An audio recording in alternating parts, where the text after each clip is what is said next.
Today we embark on a journey into the dark and twisted mind of one of the most notorious figures in criminal history. Over the next few minutes, we'll uncover the story of a man whose name has become synonymous with terror and deceit. A man whose charm masked a sinister reality, leaving an indelible mark on the annals of crime. During the 1970s, one man left a trail of horror across several US states, charming and manipulating his way into the lives of young women before brutally taking them. Ted Bundy, one of the most infamous serial killers in American history, captivated and horrified the public not just for his crimes, but for his ability to disguise himself as the perfect gentleman. Today we'll delve into the chilling case of Ted Bundy, examining his gruesome murders, the manipulative charm that allowed him to evade capture for so long, and the investigation that ultimately brought him to justice.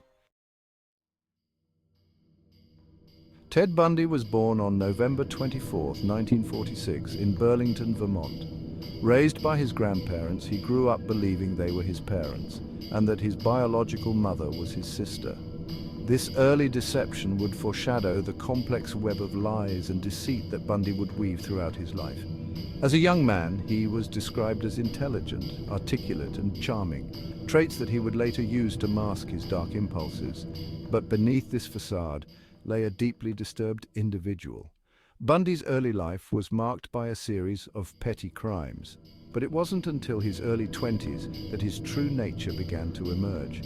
His first confirmed murders took place in the Pacific Northwest, where young women began to disappear without a trace. These disappearances would soon be linked to a single terrifying predator. Bundy's ability to blend into society, to appear normal and even likable, allowed him to evade suspicion for years. He used his charm to lure his victims, often pretending to be injured or in need of help, exploiting the kindness of strangers to deadly effect. As the bodies began to pile up, law enforcement faced mounting pressure to catch the elusive killer. Bundy's reign of terror would span several years and multiple states, leaving a trail of devastation in its wake. Ted Bundy's victims were primarily young women, often college students, who shared similar physical traits: long, straight brown hair parted in the middle. These women were targeted as they went about their daily lives, walking home from classes, leaving social gatherings, or simply running errands.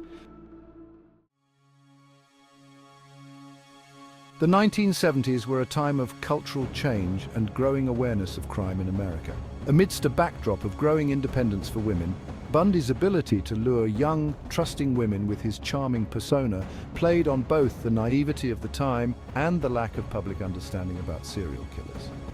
His crimes shocked the nation, particularly because they spanned several states, making it difficult to connect the dots. Ted Bundy's murder spree began as early as 1974. His first confirmed attacks were in Washington state, where several women began disappearing. Linda Ann Healy was one of the first women to go missing. Her disappearance in January 1974 marked the start of Bundy's reign of terror. Over the course of that year, several women vanished under similar circumstances in Washington and Oregon. Bundy would often feign injury, wearing a cast or sling to appear vulnerable.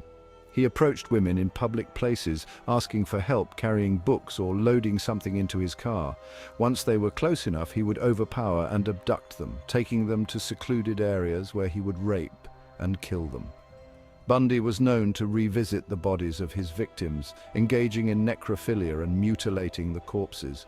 His killings were brutal and methodical.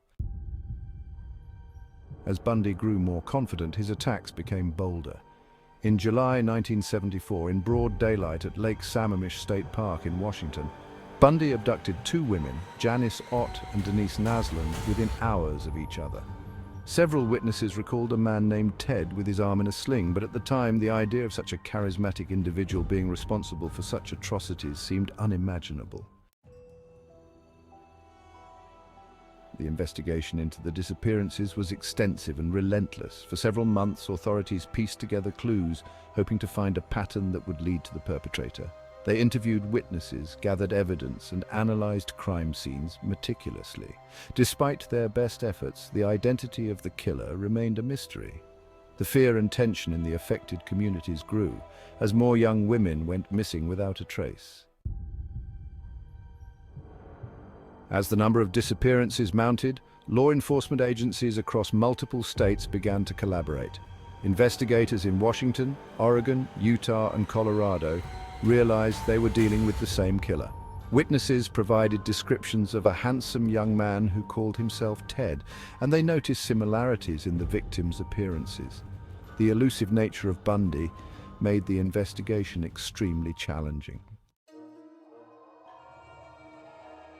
Bundy's ability to change his appearance by growing or shaving facial hair, altering his demeanor, and moving across state lines made it difficult for investigators to track him. With no DNA technology at the time and few solid leads, Bundy continued to evade law enforcement. The cross-state nature of his crimes added complexity as law enforcement in different jurisdictions struggled to share information quickly. One of the first significant breaks came in August 1975, when Bundy was pulled over by police in Utah for a traffic violation. Inside his car, officers found handcuffs, a crowbar, rope, and a mask. The circumstantial evidence was suspicious, but not enough for an arrest.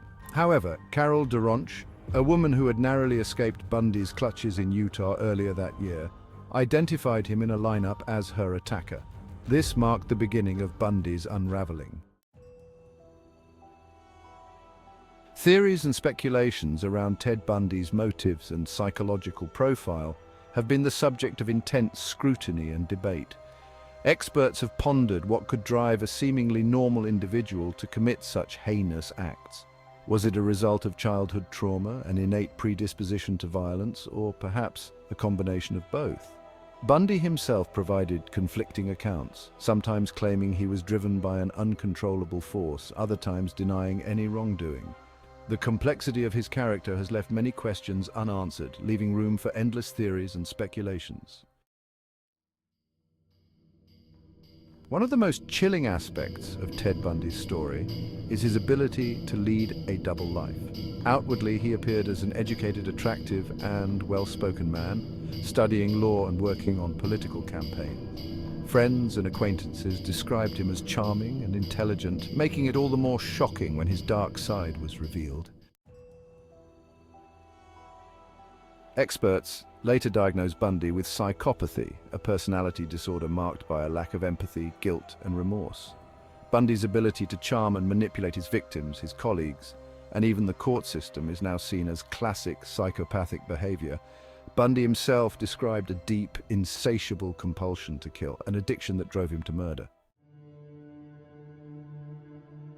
Even after his arrest, Bundy's manipulative nature allowed him to escape from custody twice. In 1977, he jumped from the second-floor window of a courthouse library in Aspen, Colorado, while acting as his own attorney. He was recaptured 6 days later. In December of the same year, he escaped again, this time from a jail in Glenwood Springs, Colorado.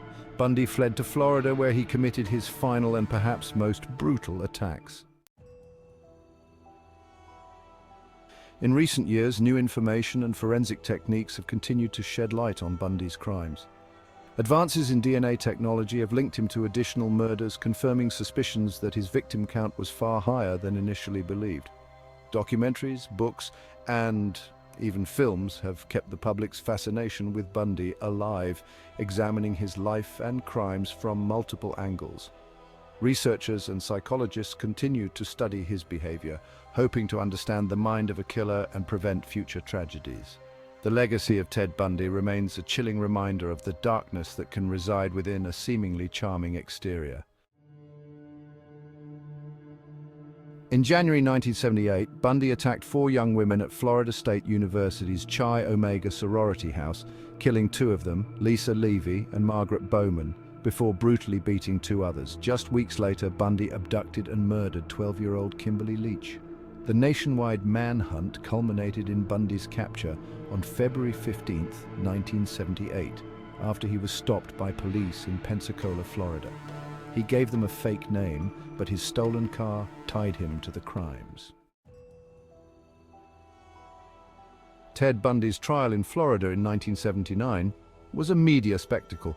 Bundy represented himself, often clashing with the judge and cross-examining witnesses with his usual charm. Despite his efforts, he was convicted of the Chi Omega murders and sentenced to death. Bundy was also convicted of the murder of Kimberly Leach in a separate trial. After nearly a decade of appeals, Bundy was executed in the electric chair in January 1989.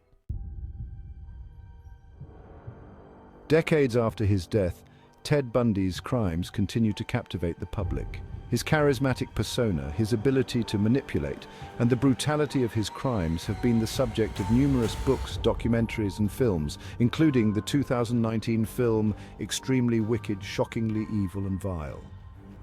The fascination with Bundy speaks to a broader cultural curiosity about the nature of evil and the hidden dangers that can lurk behind a facade of normalcy. As we draw to a close, it's clear that the story of Ted Bundy is one that will never be forgotten. His life, filled with deception and horror, serves as a grim reminder of the darkness that can lurk behind a facade of normalcy.